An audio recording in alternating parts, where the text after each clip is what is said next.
Bu ilin yanvar-sentyabr aylarında Azərbaycanda pensiya təminatı sahəsində əhəmiyyətli irəliləyişlər əldə olunub.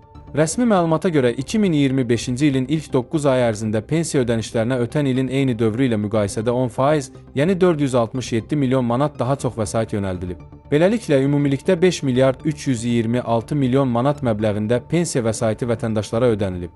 Qafqazinfonun məlumatına görə 2025-ci ilin əvvəlindən ölkədə bütün növ əmək pensiyaları 8,1% səviyyəsində indeksləşdirilərək artırılıb. Bununla yanaşı fevral ayının 1-dən etibarən minimum pensiya məbləği 14,3% artırılaraq 280 manatdan 320 manata qaldırılıb.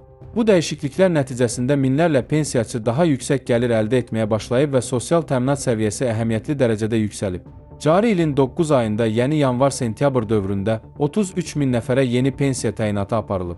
Qeyd edək ki, 2019-cu ilin əvvəlindən etibarən tətbiq olunan elektron pensiya təyinat sistemi sayəsində artıq 171 min pensiya təyinatı e-sistem üzərindən proaktiv qaydada həyata keçirilib.